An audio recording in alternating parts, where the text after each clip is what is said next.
Live from New Delhi, you're watching DD India Newshour, India's voice to the world. I'm Ramesh Ramachandran. Coming up in the next hour, Prime Minister Modi inaugurates an emergency landing facility in Assam's Dibrugarh, the first of its kind in northeastern India.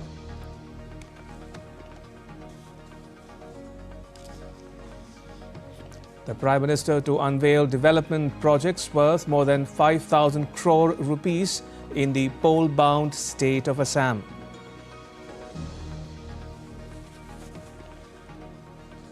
The heads of 20 countries and delegations from 45 others set to attend the India AI Impact Summit in New Delhi from the 16th to the 20th of February. And Iran reiterates that its missile program is non-negotiable even as the US orders a second aircraft carrier to the Gulf.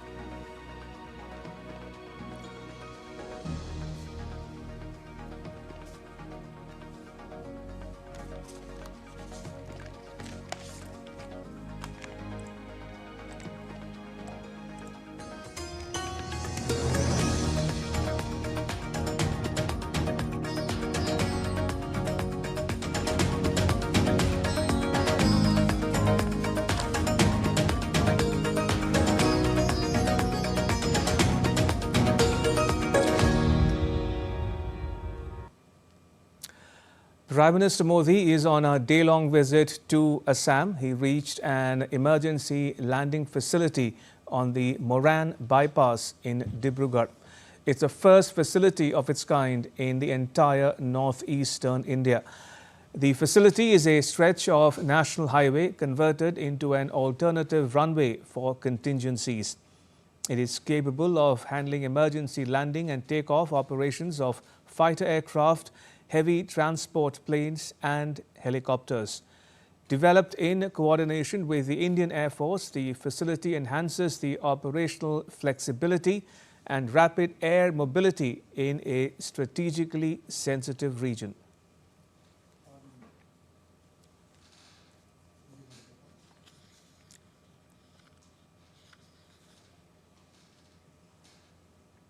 The Governor and Chief Minister of Assam were among others present on the occasion.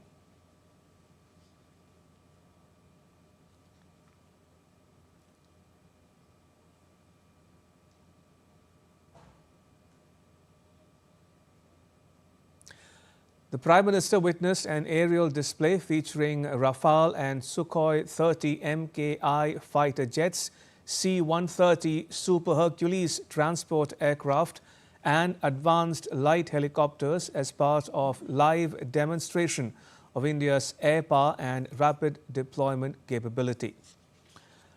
Prime Minister Modi visited an exhibition mounted to underscore the strategic significance of the project. Beyond defense preparedness, the emergency landing facility will play a crucial role in humanitarian assistance and disaster relief operations, enabling swift access to far-flung and flood-prone areas of the northeast.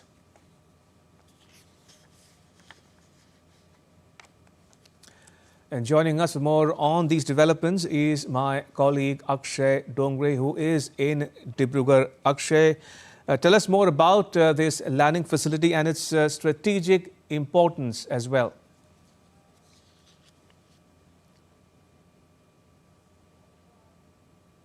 Facility in the northeastern part of the country.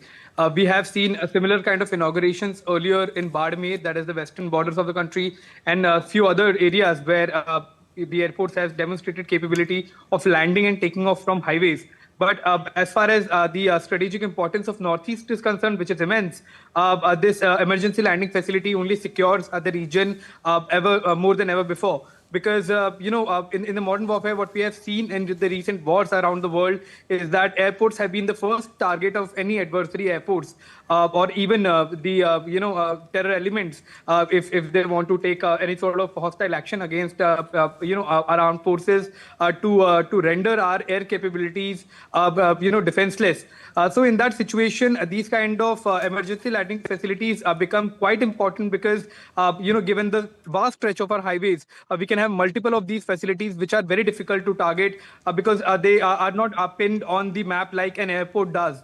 It's going to have quite an immense importance given the fact that we have quite a lot of air bases here that operate Sukhoi fighters, Rafales. We have a large fleet of transport aircraft, advanced light helicopters, and all of them have demonstrated their capabilities of landing and taking off from the highway. In fact, Prime Minister Narendra Modi himself landed on the highway on a C-130J Super Hercules transport aircraft. That is perhaps one of the most important part of our transport fleet. So this goes on to show that it's not only the air bases that are equipped with these kind of facilities, but now even the highways will have this kind of facility now in the future more and more as we proceed to have several of these kind of emergency landing facilities across the country. So it's going to have quite an immense importance as far as providing a net cover to our northeast region is concerned, and we have demonstrated the capability of doing so today during the inauguration as well. Akshay, thank you. Akshay Dongre reporting there from Dibrugarh in Assam. Now, Prime Minister Modi will also inaugurate key projects aimed at accelerating connectivity, strengthening digital infrastructure, promoting higher education and enhancing public transport, thereby giving a significant boost to development in the northeastern region. The Prime Minister will inaugurate the Kumar Bhaskar Varma Setu across the river Brahmaputra. The 6-lane bridge connects Guwahati with the northern part of the city. It will cut travel time by 7 minutes. The bridge incorporates technology to protect it against earthquakes. High-performance stay cables have been used to ensure durability and long-term structural performance. A bridge health monitoring system has also been incorporated for real-time monitoring, early damage detection, and improved safety and service life of the bridge. And my colleague Siddharth Bharadwaj now joins us from Guwahati for more. Siddharth, talk to us a bit, if you will, about this bridge and its significance in terms of boosting connectivity in the state of Assam. Definitely. First of all, a very good afternoon to you, Ramesh. I'm here at the Lachit Ghat, and the bridge, the Kumar Bhaskar Varma bridge, which Prime Minister Narendra Modi will be inaugurating in a short while from now, is very, very significant, in terms of the fact that it has given a major infrastructure boost to the state of Assam. And apart from that, it has also cut travel time, between North and Guwahati, North Guwahati and Guwahati. I will now request my camera person to actually pan and show you the bridge. This is the bridge right there, Ramesh. And it is a very, very significant bridge, like you've just told our viewers as well. This bridge is built with modern technologies in the sense that this is a 6-lane bridge, and the best part of this bridge is that it has cut the travel time between Guwahati and North Guwahati to just 7 minutes. This also has a base isolation technology, Ramesh. I'm afraid we lost that link with Siddharth. In the meantime, we're getting to you some more visuals from the Prime Minister's day-long visit to Assam. Here you can see him take part in a roadshow and being greeted by locals, including artists and performers, to welcome the Prime Minister on his visit to the northeastern state of Assam, where later on he will inaugurate other projects as well.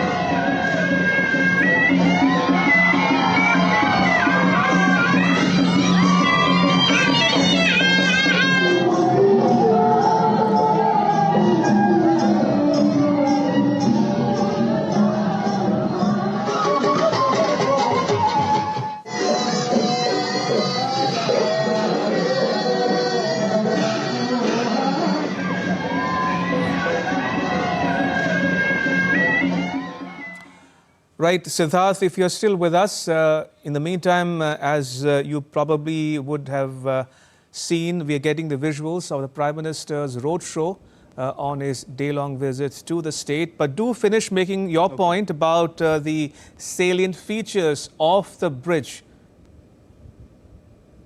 Okay, definitely, Ramesh. I was telling you that this is a very significant bridge. Again, I would like to request my camera person to actually pan and show our viewers this bridge, which is Kumar Bhaskar Verma Bridge, which Prime Minister Narendra Modi will be inaugurating in a short while from now. This is a 6-lane bridge, Ramesh, and it has all the modern technologies which will provide ease of travel to the commuters as well. And from the safety perspective, this bridge is made incorporating all the safety measures. It also has modern technologies, like I was just mentioning.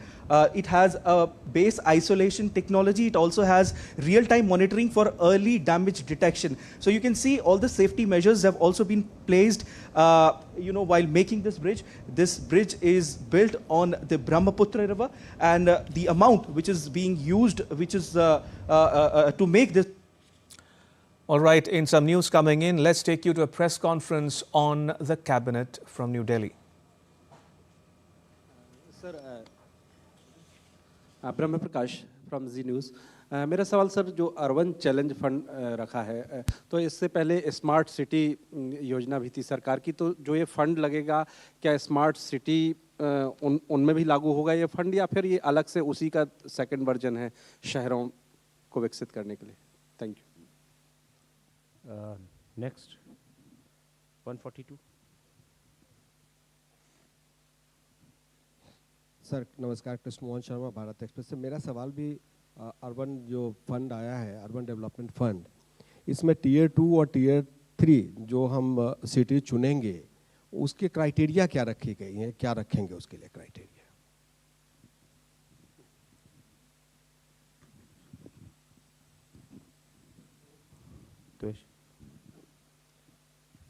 Sir, Thwesh from Economic Times. Continuing on the Urban Challenge Fund, sir, this was announced in last year's 25-26 budget. What are the kind of reforms that we are expecting from the states or from the urban bodies? Because there's a Shaski scheme also that provides incentives for states that are taking reforms. So how different will it be from that one? 270. Hello, sir. I'm Rituraj from Mint. 2 questions. One, the underwater tunnel beneath the Brahmaputra, have the feasibility report been done for that? Because that's a highly seismic zone, maybe the 5th grade, and also that's a very flood-prone area. So what about that? And the other thing is regarding the Urban Challenge Fund again. How would we see synergy among Smart Cities mission, which obviously is largely in its fag end, and also the Amrut 2.0? 238 front. Yeah. Achha, okay, 49, then 238. Sir मैं अजय यादव बोल रहा हूँ संदेश news से. जैसा कि आपने कहा कि साउथ और नॉर्थ ब्लॉक को अंग्रेज़ों ने गुलामी की बेड़ियों में जकड़ने के लिए बनाया गया था, तो क्या प्रेसिडेंट हाउस भी या जो हमारी प्रेसिडेंट हैं वो भी वहाँ से हटेंगी, या उनके लिए भी कोई नया आवास बनाया जाएगा? और दूसरा ये है कि आपने जो युगीन भारत संग्रहालय की बात की, तो वो कब तक बन जाएगा, उसकी पूरी डिटेल क्या है, उसमें क्या कुछ देखने को मिलेगा?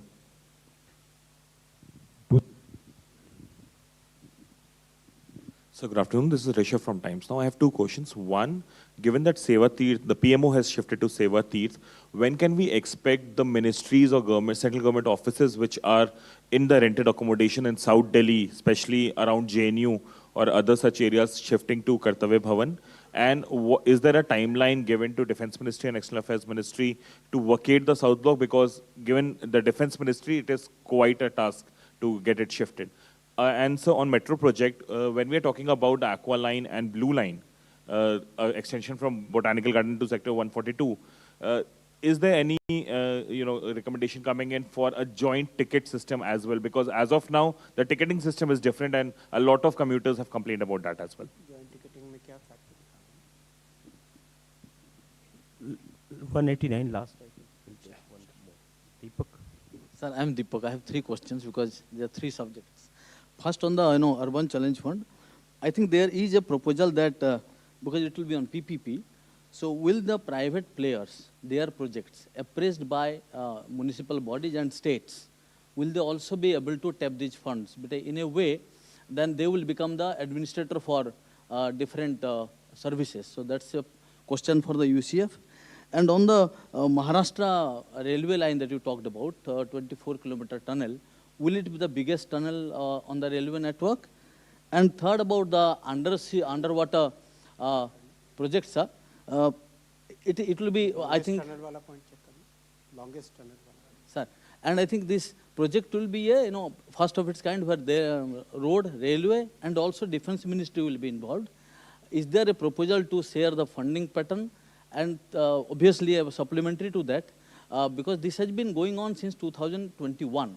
What was the cause of delay for this?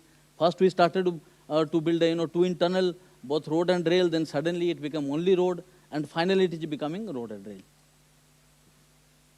More questions? Any other person wants to ask? Questions जी सर. चलिए, सबसे पहले अर्बन फंड से रिलेटेड क्वेश्चंस को लेता हूँ मैं. कहाँ लगेगा, synergy with smart cities, criteria क्या है, कंसल्टेशंस, रिफॉर्म्स वगैरह वगैरह बहुत सारे पॉइंट्स आए. बेसिकली जितने भी 10 लाख से ज़्यादा के शहर हैं, plus state Capitals, plus north east और हिली स्टेट्स के बहुत सारे शहर, काफ़ी वाइड रेंज ऑफ सिटीज़ को कवर किया जाएगा. अर्बन चैलेंज फंड में जो प्रोजेक्ट्स आएंगे, उन प्रोजेक्ट्स की administrative control urban local body और स्टेट गवर्नमेंट के पास ही रहेगा.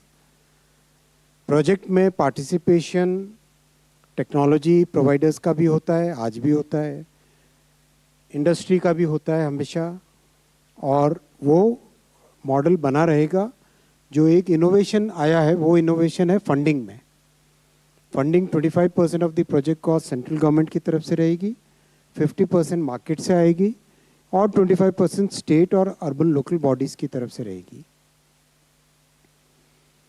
प्रोजेक्ट्स जो लिए जाएंगे, उन प्रोजेक्ट्स का स्मार्ट सिटीज़ के साथ सिनर्जी रहेगी, और लगातार गवर्नमेंट का एंडिएवर है कि अर्बन गवर्नेंस को सुधारें, नए रिफॉर्म्स उसमें लाएं. उसमें नागरिकों को सेंटर में रख के, नागरिकों के जीवन के आसपास, नागरिकों के डे टू डे लाइफ से रिलेटेड जो रिफॉर्म्स होंगे, उन रिफॉर्म्स को फोकस किया जाएगा. जो आपका क्वेश्चन था कि किस तरह के रिफॉर्म्स इसमें ध्यान दिए जाएंगे, उन रिफॉर्म्स को फोकस किया जाएगा. बहुत लॉन्ग कंसल्टेशन हुआ है बजट में, आपकी बात सही है, पिछले बजट में अनाउंस हुआ था ये, लेकिन इसमें राज्यों का रोल बहुत बड़ा है. States have a very important role in this. That's why the entire consultation process with the state governments was done in a very extensive way. इसीलिए इसमें 1 साल लगा कंप्लीट प्रोजेक्ट को पूरा फ्रेम करने में, बनाने में.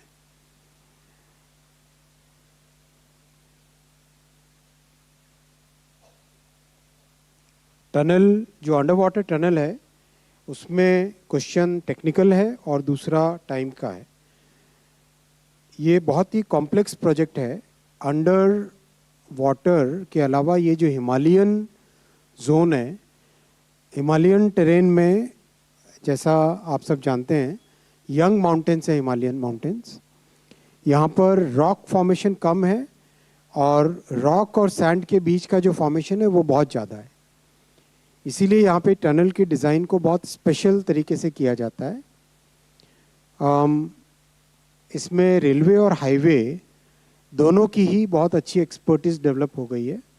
रेलवे का अगर एग्जांपल दूँ तो 2014 से पहले तक टोटल 125 किलोमीटर्स टनल्स थी. 2014 से अब तक 460 किलोमीटर्स टनल्स बनी है. मतलब 100 साल से ज़्यादा के पीरियड में 125 किलोमीटर की थी, और ये 11 साल के पीरियड में 460 किलोमीटर नई टनल्स बनी है. ये इसलिए संभव हो पाया कि बहुत सारे टेक्निकल इनोवेशंस किए गए. हिमालयन टनलिंग मेथड एक नया डेवलप किया गया, और इस हिमालयन टनलिंग मेथड में बहुत सारे जो कन्वेंशनल मेथड्स के कंपैरिजन में नए तरीके का है। तो जो आपका कंसर्न था कि क्या इसमें फिजिबिलिटी है और सीज्मिक और फ्लड से रिलेटेड मैटर्स को ध्यान दिया गया, हाँ इसका ध्यान दिया गया है और बहुत केयरफुली इसको स्टडी किया गया है। और इसीलिए इसमें टाइम भी ज़्यादा लगा है क्योंकि ट्रेन का वाइब्रेशन लेवल बहुत हाई होता है, हाईवे का वाइब्रेशन लेवल बहुत कम होता है। Train on an average 4000 tons की होती है, ट्रक सबसे बड़ी भी 40 टन की होती है। तो इसीलिए 40 से 4000 टन का जो डिफरेंस है उसके कारण वाइब्रेशंस, डिज़ाइन, इन सब का अलग से ध्यान रखा जाता है। तो जब ये twin tunnel versus single tunnel के डिसीजंस हुए थे तब दोनों डिपार्टमेंट्स के बीच में बहुत काफ़ी डिटेल डिस्कशंस हुए और उसके बाद में डिटेल डिस्कशन के बाद में जॉइंट टनल सबसे ऑप्टिमल है वो डिसाइड हुआ। उससे मिनिमम कॉस्ट में मैक्सिमम काम होता है, ये डिसाइड हुआ। इसीलिए इसको जॉइंट टनल बनाया गया। 2 टनल अगर बनाते तो कॉस्ट इससे ज़्यादा आती। ये इसके अलावा अंडर वाटर वो मैं बता चुका हूँ कि प्राइवेट प्लेयर्स भी आएंगे, तो म्यूनिसिपल कंट्रोल म्यूनिसिपल बॉडी का ही है, स्टेट गवर्नमेंट का ही, वो क्लियर एकदम। मेट्रो की जॉइंट टिकटिंग पे, हाँ मेट्रो में जॉइंट टिकटिंग का प्रोविजन है नेशनल कॉमन मोबिलिटी कार्ड के द्वारा, which is applicable for all metros which is under process. Second जो कसारा मनमाड वाली टनल है, this will be the second longest tunnel है। लॉन्गेस्ट इज जालना जलगांव, वो तो बन रही है अभी। Longest will be Jalna Jalgaon जिसमें 27 किलोमीटर्स की बनेगी, राइट, ये लॉन्गेस्ट रहेगी। ओवरऑल कर्तव्य भवन की तरफ शिफ्ट मिनिस्ट्रीज फास्ट रैपिडली हो रही है। एग्जैक्ट टाइम टेबल शिफ्टिंग का डिपार्टमेंट आपको दे देगा, अर्बन डेवलपमेंट डिपार्टमेंट। और पूरे सेंट्रल विस्ता प्रोग्राम की सारी डिटेल्स आपके सामने आ ही चुकी है, उसी का हिस्सा है युगे युगिन म्यूजियम और उसी का पार्ट बनेगा। बहुत जल्दी ये भी कंप्लीट होकर आपके सामने आएगा। थैंक यू साथियों।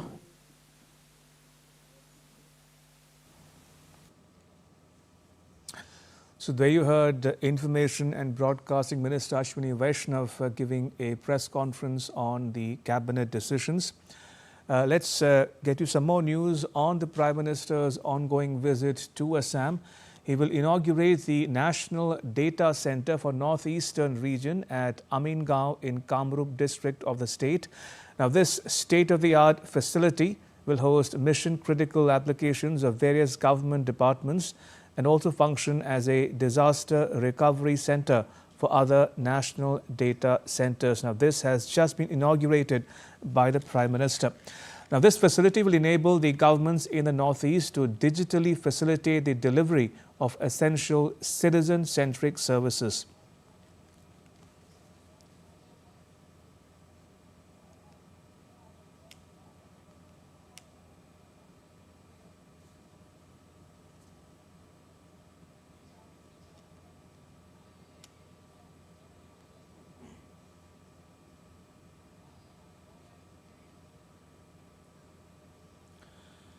The Prime Minister has also inaugurated the bridge connecting Guwahati with northern Guwahati, which will cut travel time to 7 minutes.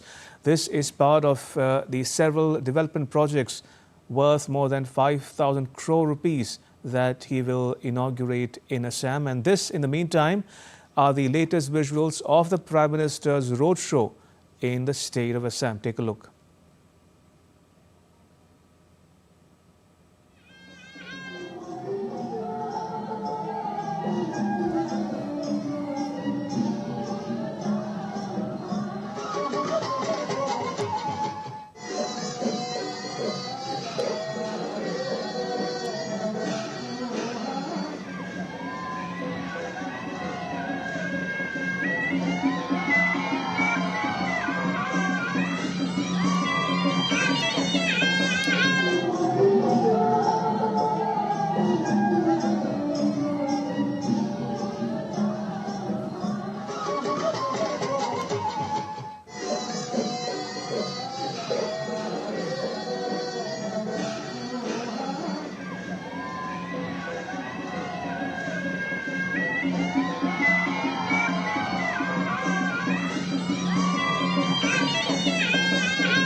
All right, if you're just joining us, we are getting to the latest visuals from the northeastern Indian state of Assam, where the Prime Minister is on a day-long visit, and these are the visuals of a roadshow he has held in the state a short while ago. Remember, he has inaugurated a number of developmental projects worth more than 5,000 crore rupees in the pole-bound state of Assam. He is on as I mentioned, a day-long visit to the state, where he has inaugurated a bridge connecting Guwahati with northern part of the city. That will cut travel time to 7 minutes. It's the first of its kind bridge in the northeastern region. He has also inaugurated the Indian Institute of Management Guwahati in the city as well, among other projects worth, as I said, more than 5,000 crore rupees. And these are the visuals, again, of the Prime Minister's roadshow in the state.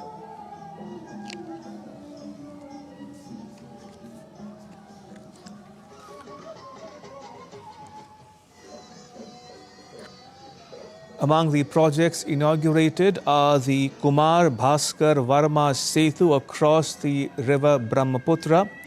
The 6-lane bridge connects Guwahati with the northern part of the city.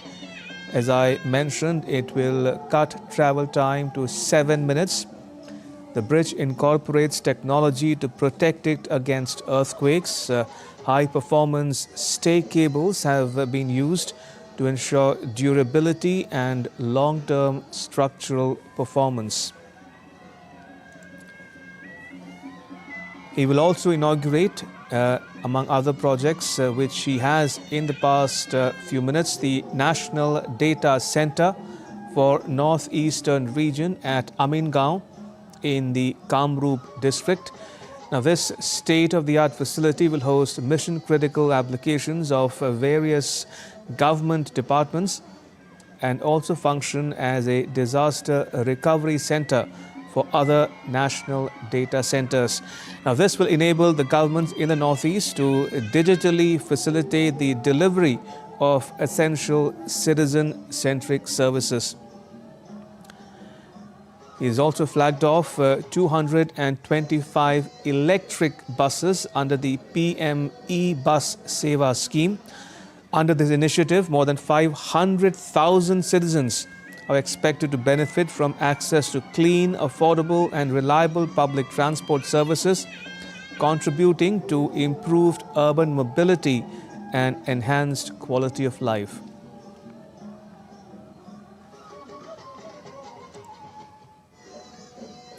And in the other big news we are tracking here on DD India Newshour, as part of the Prime Minister's ongoing visits to Assam, he also inaugurated an emergency landing facility in Assam's Dibrugarh, the first of its kind in northeastern India. The emergency landing facility is a stretch of national highway that's been converted into an alternative runway for contingencies. It's capable of handling emergency landing and takeoffs of fighter aircraft, heavy transport planes and helicopters. It's been developed in coordination with the Indian Air Force, and it enhances the operational flexibility and rapid air mobility of the Air Force in a strategically sensitive region. So these projects I mentioned are part of a package worth more than 5,000 crore rupees for the state of Assam.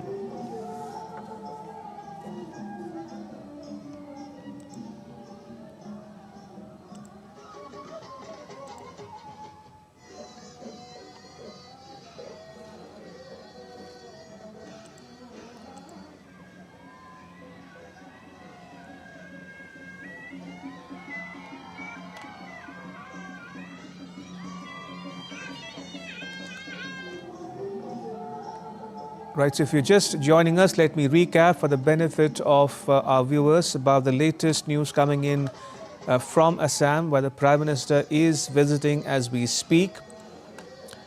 He has inaugurated an emergency landing facility in Assam's Dibrugarh, which is the first of its kind in the entire northeastern part of the country.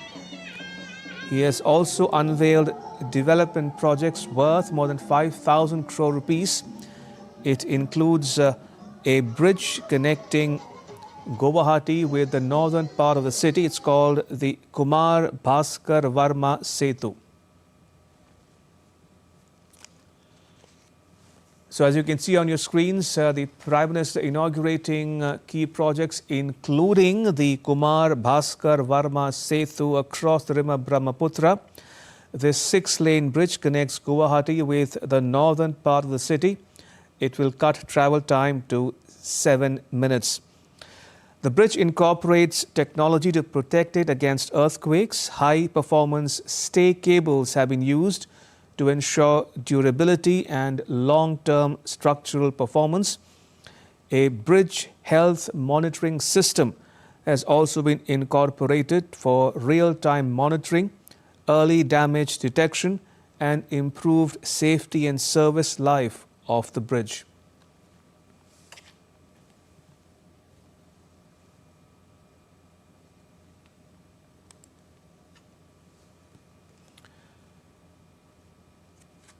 So these are the visuals of the Prime Minister inaugurating the bridge in Guwahati, accompanied by the Chief Minister Himanta Biswa Sarma and other dignitaries.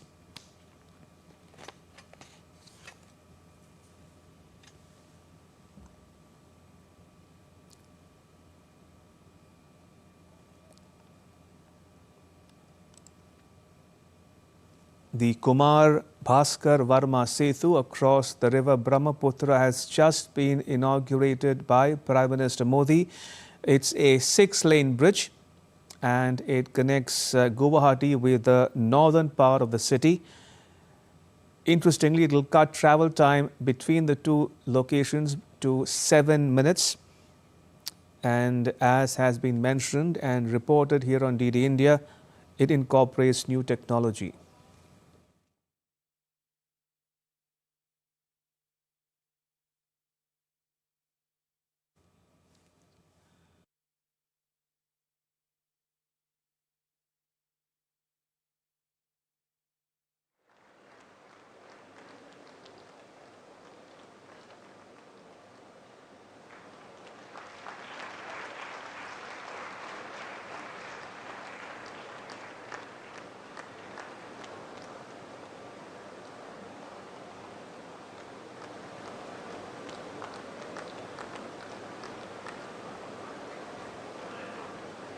धन्यवाद महोदय।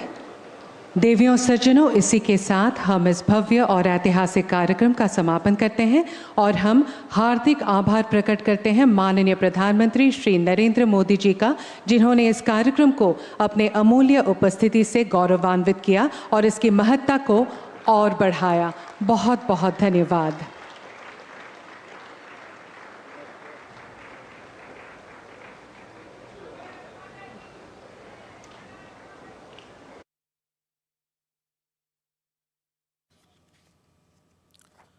Right, so there you saw the Prime Minister inaugurating a number of developmental projects in Assam, including the bridge in Guwahati, linking Guwahati with the northern part of the city, which will cut travel time to 7 minutes. Here you can see him accompanied by the Chief Minister of Assam, Himanta Biswa Sarma. Also inaugurated was the National Data Center for Northeastern Region at Amingaon in Kamrup district. We also saw him inaugurate the Indian Institute of Management Guwahati, which will give a major fillip to higher education and management education in particular in the state. He also flagged off 225 electric buses under the Prime Minister's e-bus Seva scheme, under which more than 500,000 people will benefit from access to clean, affordable and reliable public transport, contributing to improved urban mobility and enhanced quality of life. Now, this bridge that you see on your screens right now, as I mentioned, is called the Kumar Bhaskar Varma Setu across the river Brahmaputra. It's a 6-lane bridge connecting Guwahati with the northern part of the city. It incorporates technology to protect it against earthquakes. High-performance stay cables have been used to ensure durability and long-term structural performance. And a bridge health monitoring system has also been used for real-time monitoring, early damage detection and improved safety and service life of the bridge. It's part of a package of projects worth more than 5,000 crore rupees for the state of Assam.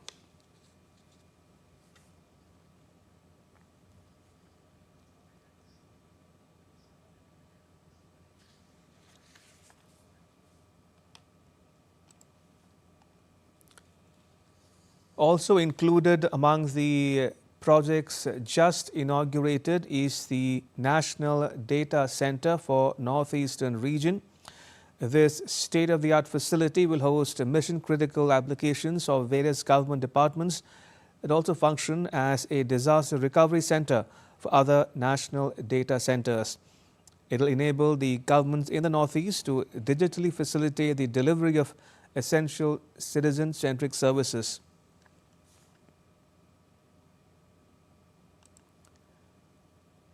Earlier in the day, the Prime Minister reached an emergency landing facility on the Moran bypass in Dibrugarh. It's the first facility of its kind in the entire northeastern region. The emergency landing facility is a stretch of national highway that's been converted into an alternative runway for contingencies, capable of handling emergency landing and takeoffs of fighter aircraft, heavy transport planes and helicopters.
Right, we're getting to you some more latest visuals from Guwahati as part of the Prime Minister's day-long visit to the state. Here you can see him being facilitated by the leaders present on the dais, including Chief Minister Himanta Biswa Sarma and other dignitaries, including Ministers Sarbananda Sonowal and others. This is part of a day-long visit to Assam by Prime Minister Modi.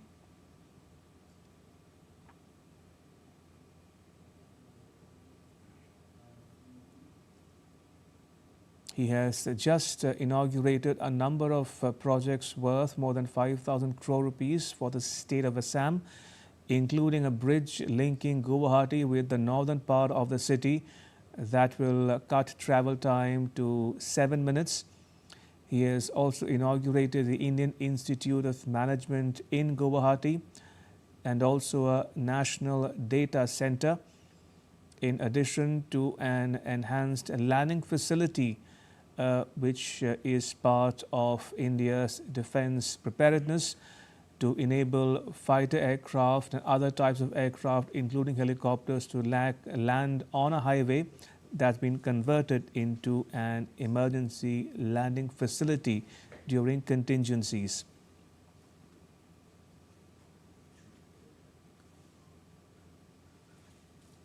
The Prime Minister is being greeted by Chief Minister Himanta Biswa Sarma and Minister Sarbananda Sonowal in Guwahati as part of his day-long visit to Assam.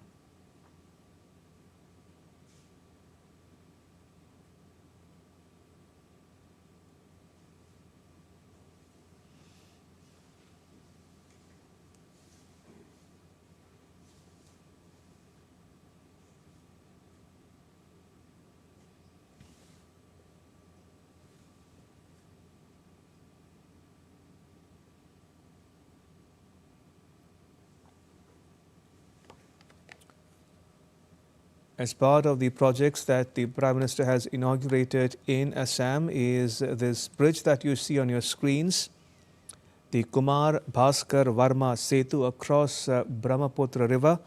It's a 6-lane bridge connecting Guwahati with the northern part of the city that will cut travel time to 7 minutes. The bridge incorporates technology to protect it against earthquakes. High-performance stay cables have been used to ensure durability and long-term structural performance. Now, this bridge is part of a number of projects that have been inaugurated by the Prime Minister as part of his day-long visit to Assam and is part of a 5,000 crore rupee project for the state of Assam.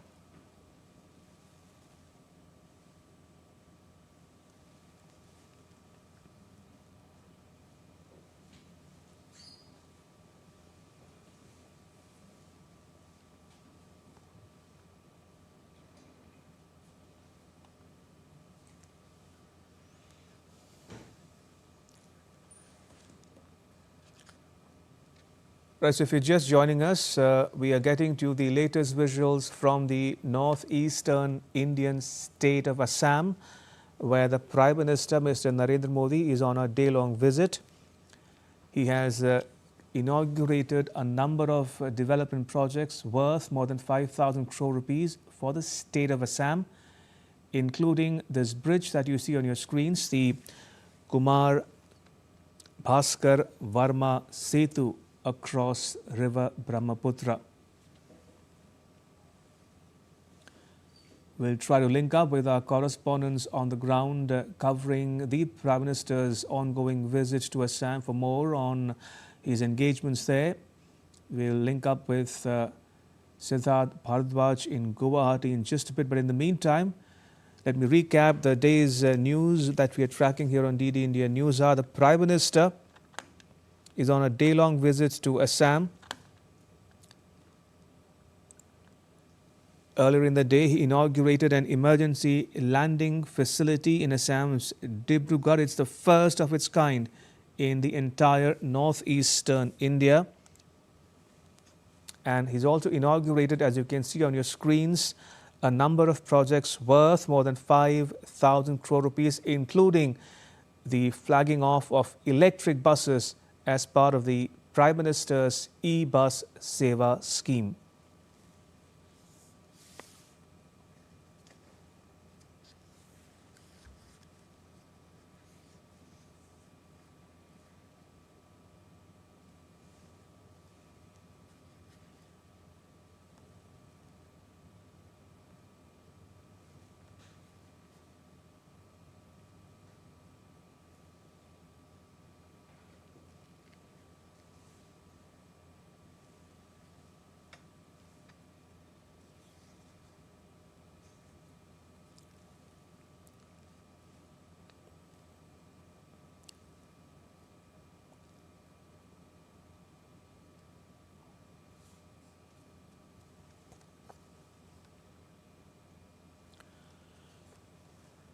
Right, so under this initiative, more than 500,000 citizens are expected to benefit from access to clean, affordable and reliable public transport, contributing to improved urban mobility and enhanced quality of life.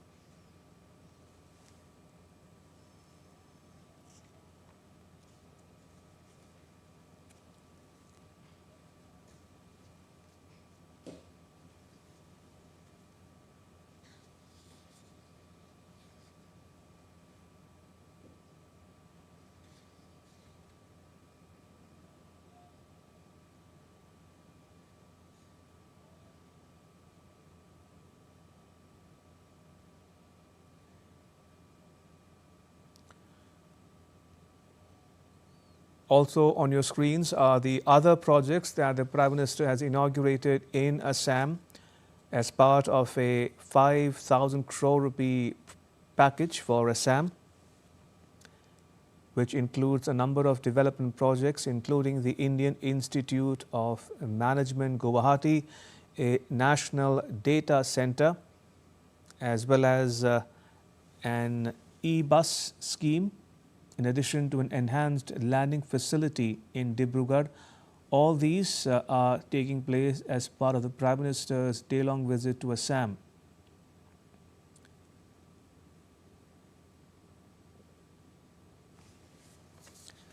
The Indian Institute of Management in Guwahati will give a major fillip to higher education in general and management education in particular in the entire northeastern part of India. Also inaugurated was a national data center for the northeastern region. This state-of-the-art facility will host mission-critical applications of various government departments and also function as a disaster recovery center for other national data centers. It will enable the governments in the entire Northeast to digitally facilitate the delivery of essential citizen-centric services. Also flagged off were 225 electric buses under the PM e-bus Seva scheme, under which more than 500,000 people are expected to benefit from access to clean, affordable and reliable public transport. Also unveiled was a bridge linking Guwahati with the northern part of the city. It's called the Kumar Bhaskar Varma Setu. It's a 6-lane bridge connecting Guwahati with the northern part of the city. Right, let's go across to my colleague Siddharth Bharadwaj, who is joining us from Guwahati for more. Siddharth, talk to us a bit more, if you will, about the various projects that have just been inaugurated by the Prime Minister. Siddharth. Well, Prime Minister Narendra Modi exactly inaugurated those development projects, flagged off these development projects from where I am right now. People were sitting here a while back, and you could see the utmost enthusiasm among the people when Prime Minister Narendra Modi arrived on the stage. They just wanted to have a glimpse of Prime Minister Narendra Modi. And yes, indeed, it's a big boost as far as the infrastructure is concerned, Ramesh. It's a big boost as far as the focus on education in the Northeast is concerned. It's a big boost when it comes to the sustainability factor, as various projects worth over 5,400 crore rupees have been just inaugurated, and flagged off by Prime Minister Narendra Modi. Beginning with the IIM Guwahati, the focus especially is on the education sector here, because education is the foundation of a progress of any country. It is, if any country has to be developed or has to progress, education is the foundation of it. And keeping that in mind, and keeping in mind especially the development in the northeastern region, Prime Minister Narendra Modi inaugurated IIM Guwahati. Also, keeping the sustainability factor in place, and at a time when India is transitioning to clean and green energy, or 225 electric buses were also flagged off by Prime Minister Narendra Modi under PM E-Bus Seva. Talking about this scheme, Ramesh, this is a scheme wherein 10,000 electric buses will have to be deployed. This was launched, a while back, and 10,000 electric buses as part of this scheme will be, will be deployed, and 100 buses were given to Guwahati. So keeping the sustainability factor in checks, keeping the clean and green energy also, in mind, these buses were given to Guwahati, which will certainly, contribute to the ease of travel for the passengers. Now, Ramesh, when we were earlier talking, I was telling you about this Kumar Bhaskar Verma bridge, which Prime Minister Narendra Modi again inaugurated from here itself. This is a very significant bridge. This is a bridge which is built with the modern technology, and there have been certain measures, certain technology that has been incorporated while making this bridge. Also, the security factor. Besides, Ramesh, this bridge will cut the distance between Guwahati and North Guwahati to just 7 minutes from earlier 1 hour. Imagine it used to take 1 hour to reach from one place to the other, and now it will just take 7 minutes, 6 to 7 minutes to reach. So you can see a big infra push, big infra boost. Here in the state of Assam, and also in the entire northeast region of the country, because Assam is considered as the gateway to the northeast. Ramesh, apart from that, data center for northeastern region has also been inaugurated by Prime Minister Narendra Modi. This is a very significant data center. It's very, very crucial, as far as you talk about storing the data. It will also support the government's application as well, and it will also serve as a backup for other data centers as well. Apart from that, it will also strengthen the digital connectivity in the entire northeast region, and also at the same time strengthen the Digital India mission. This is at a time when India is moving very fast towards digitalization. Everything is getting digitalized. India is known for its UPI payment, and everything these days is happening through digitalization. So this is a very, very great initiative, as far as strengthening the Digital India mission is concerned. So all in all, Ramesh, when you talk about the development in the Northeast, it's Prime Minister Narendra Modi's vision since beginning to develop and nurture the Northeastern region. And today we all saw, in fact, the enthusiasm among the people when Prime Minister Narendra Modi came on the stage. Everyone was just, wanting to have a glimpse of Prime Minister Narendra Modi. And it has always been there. Prime Minister Narendra Modi time and again has said that development of northeastern region has always been the government's priority, and this certainly goes on to show how the government is committed when it comes to accelerating the pace of government in the northeast region and in Assam as well. Ramesh, back to you. All right, we will leave it there for now. Siddharth Bharadwaj reporting there from Guwahati on the just inaugurated projects worth 5,000 crore rupees for the state of Assam. We'll take a short break. More coming up on the other side. Keep watching DD India. Don't go anywhere.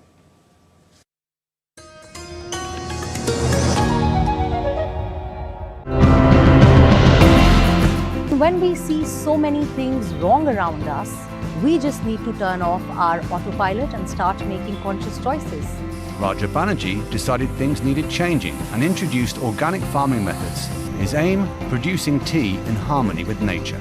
Control S is doing it is partnering with the government in using that treated water or the grey water into our data centers that in turn use less of power. Industrial waste is also cleaner, and there's a lot of it.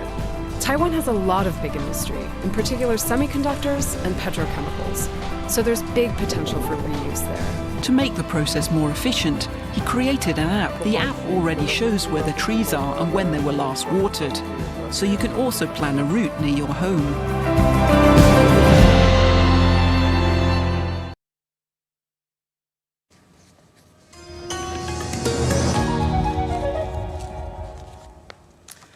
Welcome back. You're watching DD India News Hour. I'm Ramesh Ramachandran. Let's get you some foreign news now on this broadcast. US President Trump embraced the idea of regime change in Iran as Washington, D.C. continues talks with Tehran while also upping its military presence in the region. President Trump's comments were his most overt call yet for the toppling of Iran's clerical regime and came as he pushes on Washington, D.C.'s arch for Tehran to make a deal to limit its nuclear program. He declined to say who he would want to take over in Iran from Supreme Leader Ayatollah Ali Khamenei. President Trump also said that the world's largest warship, the USS Gerald R. Ford, would be leaving very soon for West Asia to ratchet up military pressure on the Islamic Republic. The giant vessel is currently in the Caribbean following the U.S. overthrow of Venezuela's President Nicolas Maduro. Another carrier, the USS Abraham Lincoln, is one of 12 U.S. ships already in West Asia.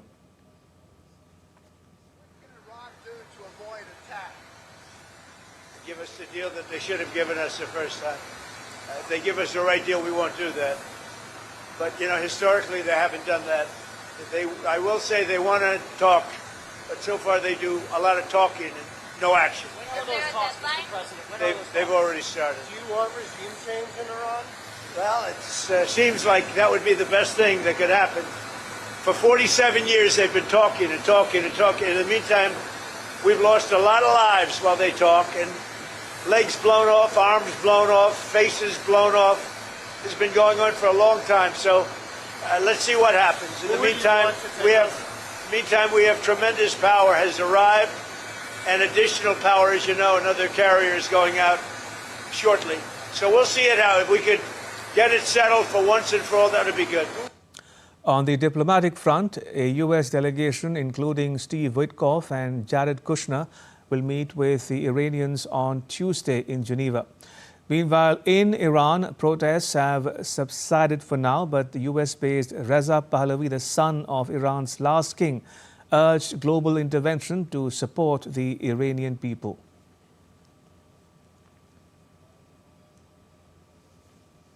An Iranian official has reiterated that Tehran's missile program remains non-negotiable as the US ordered a second aircraft carrier to West Asia amid stalled diplomatic efforts. The official said that Iran's missile power is among its red lines and is not subject to negotiations, adding that the military remain on high alert, warning that the cost of any miscalculation by outside powers would be high. The two countries held indirect talks in Muscat, Oman on 6 February, but tensions have remained high amid a US military buildup near Iranian waters. The 62nd Munich Security Conference is at the center of international diplomacy.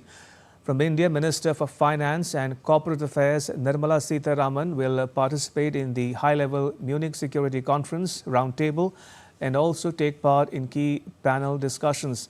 On the sidelines of the conference, the minister will engage in bilateral meetings with ministers, counterparts from various countries and heads of various multilateral organizations.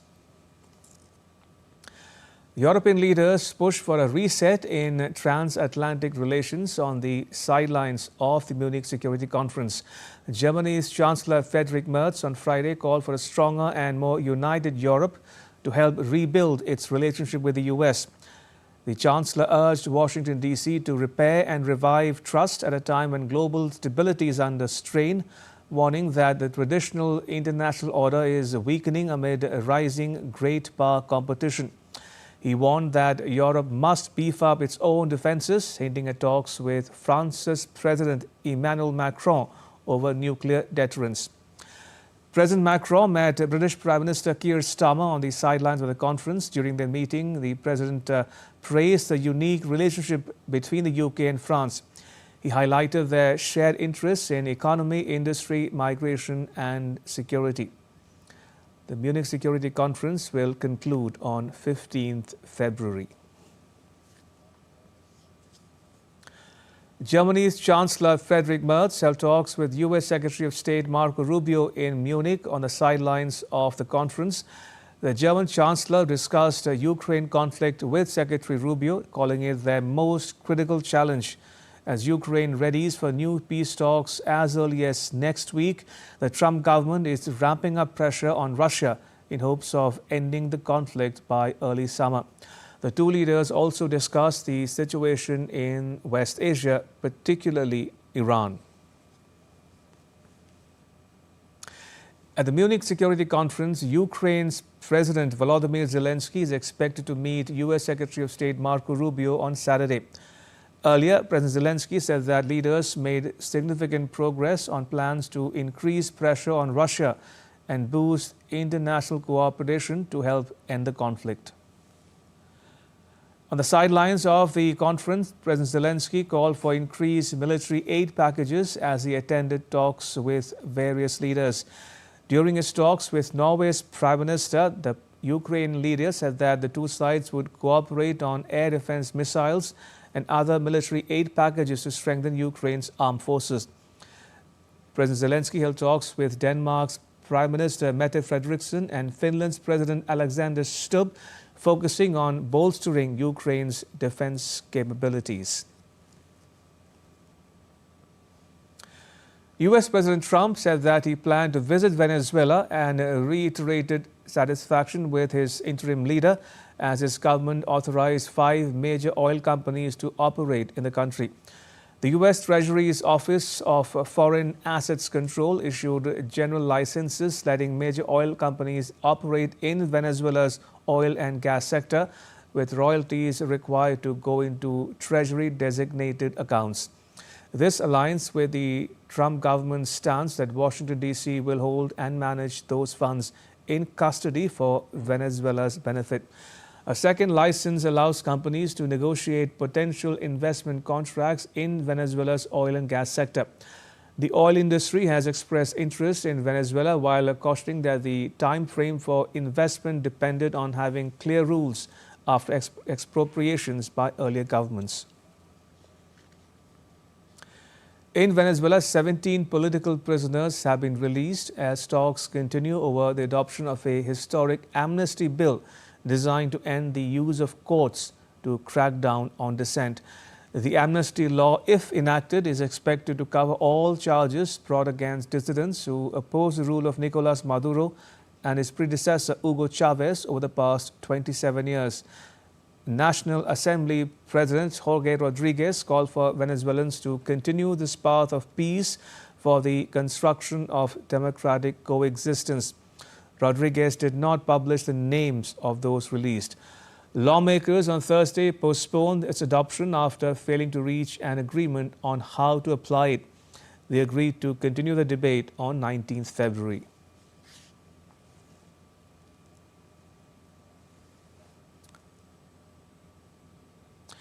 The U.S. military has carried out another deadly strike on a vessel accused of trafficking drugs in the Caribbean Sea. In a social media post, the U.S. military said that it had struck a vessel in the Caribbean on Friday, killing 3 people. It said that the vessel was engaged in narco-trafficking operations. President Trump's government has touted its success at taking out suspected drug trafficking vessels in the area. Updates on Cuba fuel crisis now. Facing one of the worst fuel shortages in recent years, People in the North Caribbean nation are relying on electric vehicles and bicycles to meet their transportation needs as the island grapples with economic challenges. Electric tricycles have become one of the most widely used means of transport on the streets of Havana for local routes and to aid mobility in busy areas. Whether privately or state-run, with differences in cost depending on the case, tricycles transport passengers and light loads and more. The importation of motorcycles, tricycles, quadricycles and electric cars has increased significantly on the island in recent years, driven by fuel shortages. Cuba has also state-owned companies that assemble these vehicles for private use or public services. The U.S. government labeled Cuba a security threat, halted Venezuelan oil and warned of tariffs on countries that supply fuel to the island.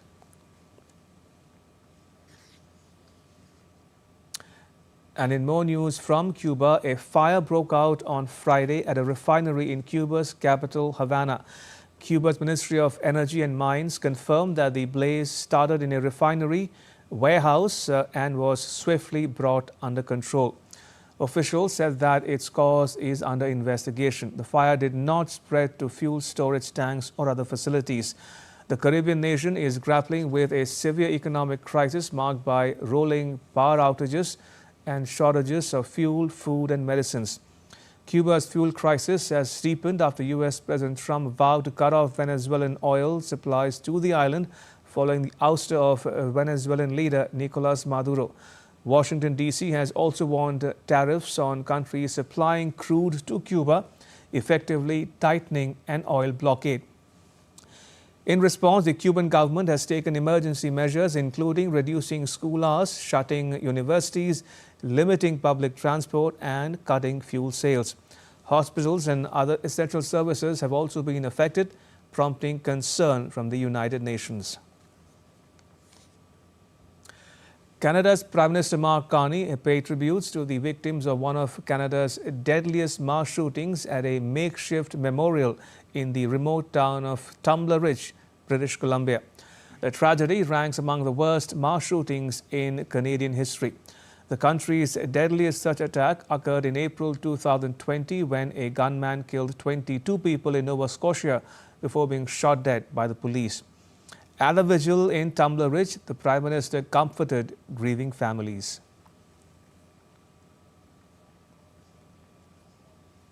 We leave here tonight, and some of you go back to quiet houses. Some of you go back to empty rooms. Please know that you're not alone. Vous n'êtes pas seul. When you wake up tomorrow and the world feels impossible, know that millions of Canadians are with you. India is hosting the India AI Impact Summit 2026 in New Delhi from 16th to 20th February. The summit is anchored in 3 sutras: people, planet and progress, which define India's approach to cooperation on AI. Sutra is Sanskrit for a rule or formula. The summit will bring together global leaders, policymakers, innovators and experts from across the world to deliberate on the way forward on AI. At the invitation of Prime Minister Modi, heads of 20 countries and ministerial delegations and 45 others will be participating in the summit. UN Chief Antonio Guterres and officials from other global organizations will join the deliberations.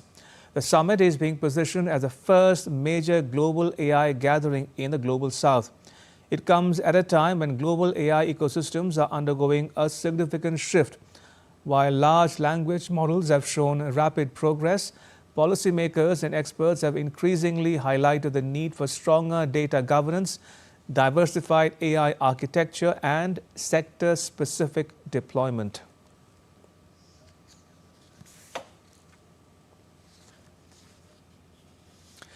Now, artificial intelligence is no longer just a buzzword. It's becoming the backbone of India's economic transformation.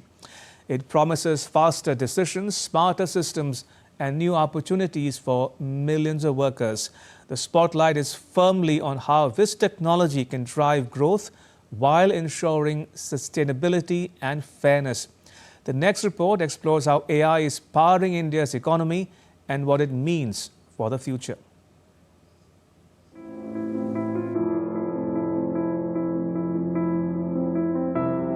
India is entering a new economic phase driven by artificial intelligence. AI is set to quietly revolutionize operations across industries such as factories, farms, hospitals, and banks. Machines are becoming more intelligent, decisions are improving, and productivity is expected to increase at an unprecedented rate. AI will definitely augment the capabilities of professionals who are working in any domain to ensure that their productivity increases. That is definitely something that AI will. However, AI's impact goes beyond just boosting efficiency.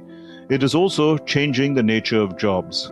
While automation is taking over routine tasks, new career paths are emerging in fields like data science, machine learning, and AI engineering.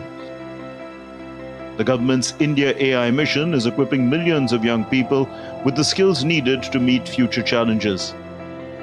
On the global stage, India is gaining prominence. The India AI Impact Summit 2026, to be held in New Delhi, will gather innovators worldwide, showcasing India's goal to lead in responsible and inclusive AI development. 5 lakh alumni of IIT is spread across various continents, various places. So everyone is there, and the cause that has been given by our Honorable Prime Minister, that is for Viksit Bharat 2047. So keeping that in our mind and in our hearts, we all are trying to contribute whatever best we can by looking into or delving into the different tech areas, especially AI and startup and other things.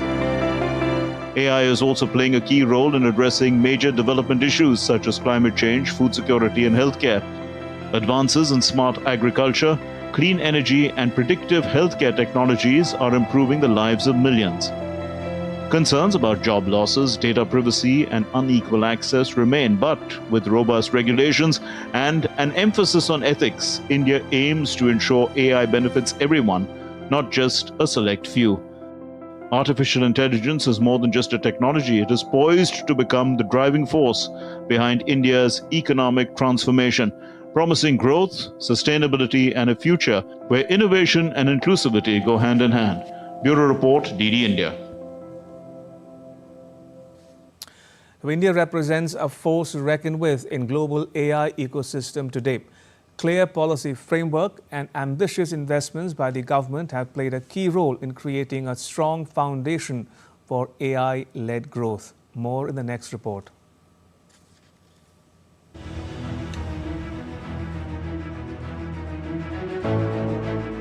New Delhi is set to host the India AI Impact Summit 2026.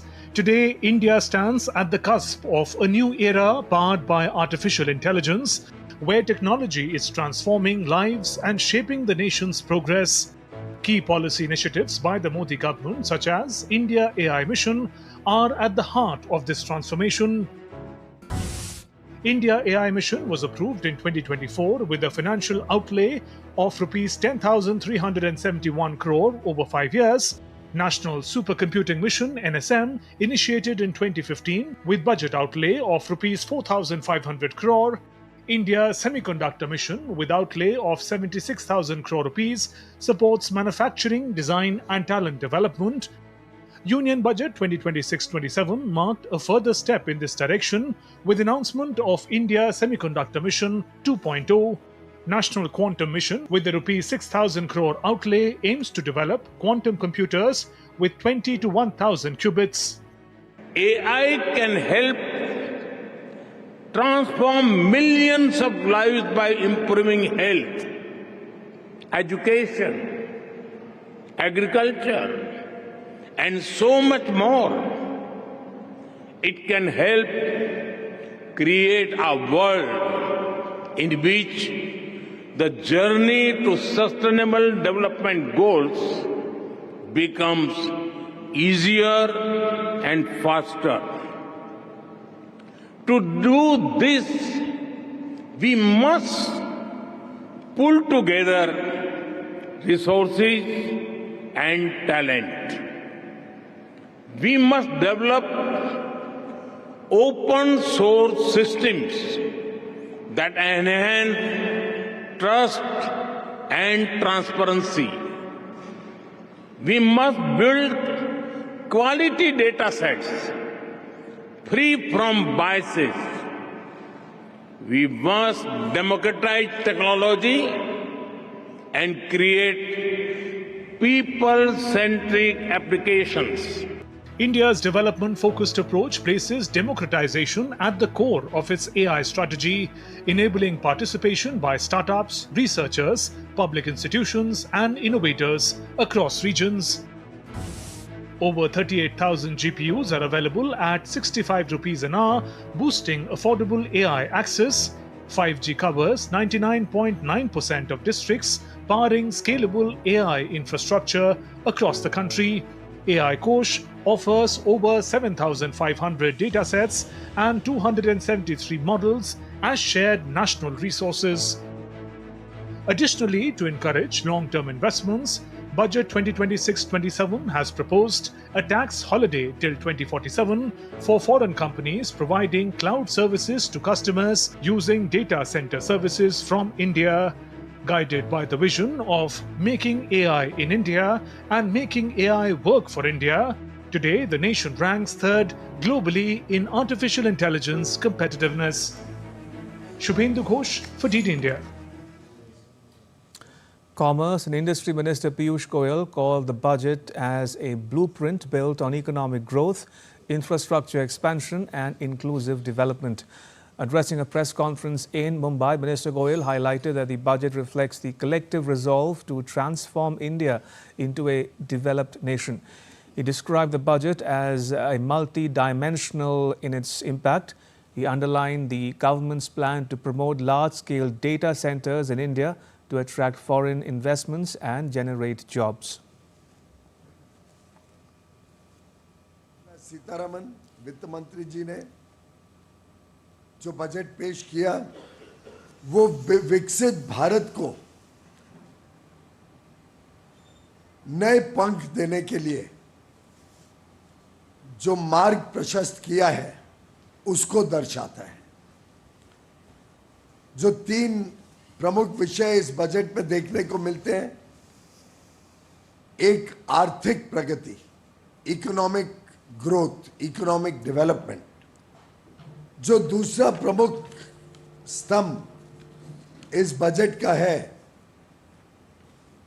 वो है 140 करोड़ देशवासियों की आशा, उमंग, अपेक्षाओं को पूरा करना। तीसरा जो स्तंभ है वो है सबका साथ, सबका विकास। The BAPS Hindu temple in Abu Dhabi, UAE is completing 2 years on 14th February since it was inaugurated by Prime Minister Modi and opened to the public, marking a significant chapter in the UAE's cultural and spiritual landscape. Over this period, the temple has emerged as a space that brings together faith, heritage and community life. From hosting daily prayers to welcoming visitors from different backgrounds, the temple has steadily grown into a space for reflection, cultural exchange and dialogue. Standing behind me is the magnificent Bab's Hindu temple in Abu Dhabi. This architectural marvel is completing 2 remarkable years. Inaugurated on February 14, 2024 by Prime Minister Narendra Modi, this is the first traditional Hindu stone temple in the entire West Asia. Built on 27 acres of land gifted by Sheikh Mohammed bin Zayed Al Nahyan, the President of UAE, the temple has become more than just a place of worship. The last 2 years, the temple welcomed more than 4 million devotees across the globe. Designed in accordance with the ancient Hindu architectural traditions, the temple is constructed entirely of stone and features intricate hand-carved pillars, domes and facades.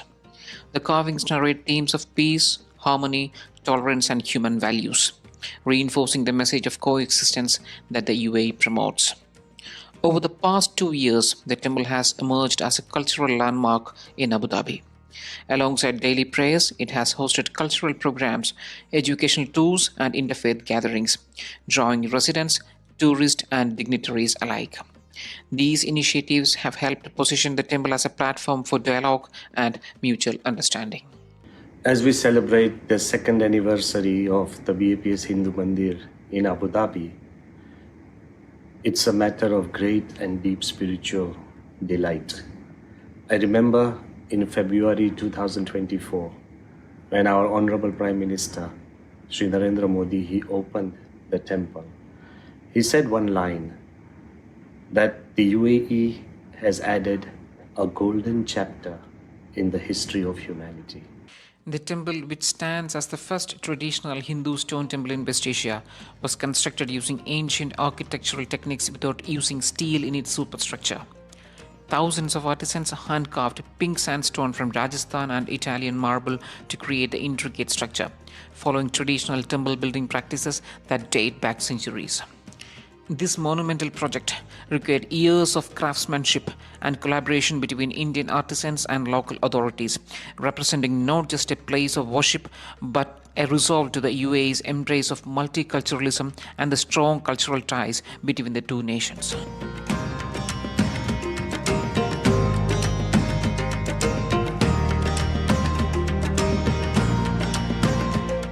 It's the first traditional Hindu temple in UAE.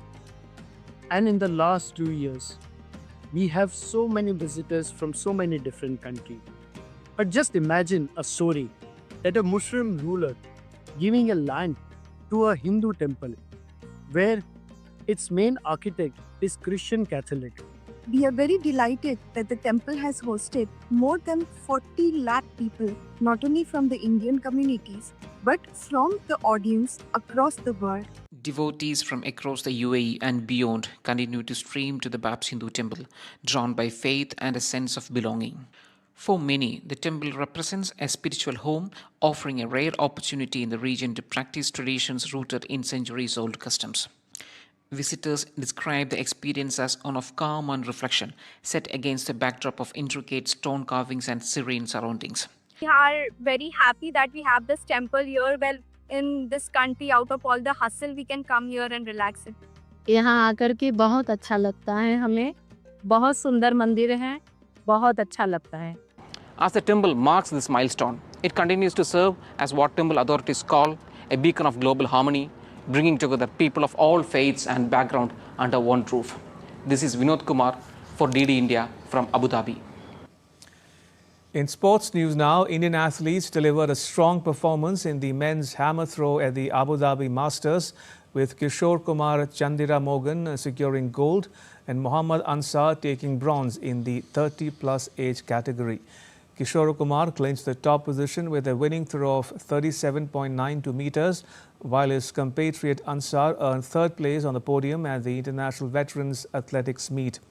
The gold medalist displayed consistency throughout the competition, recording valid throws before achieving his personal best of 37.92 meters. The competition is taking place at the Open Masters Games Abu Dhabi, a sporting event that represents the first major Masters multi-sport games to be hosted in West Asia. Unlike traditional World Masters Games that require athletes to meet qualification standards, the Abu Dhabi edition has adopted a fully inclusive open format. The event welcomes competitors aged 30 and above, regardless of ability or skill level, with no entry barriers. The 8-day games are scheduled to conclude on 14th February. Awesome. This is my first international competition, so I think I did my best. So I'm happy with the gold.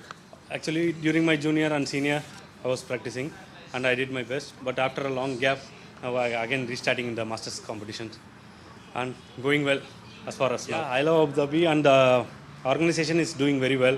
They start the event at the right time and they give enough time for the warm-up and they give a fair chance to all, and it's really good. I love to have more competitions here. The meet is very good actually. This is my first experience in the international competition, and yeah, it is now I have a more experience here and exploring the new things by seeing the other competitors. And that's all for this edition of DD India News Hour. You can get the latest news on the DD India mobile app on both Android and iOS platforms. Scan the QR code to download it.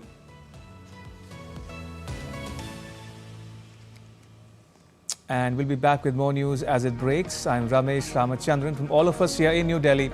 Thanks for watching DD India News Hour.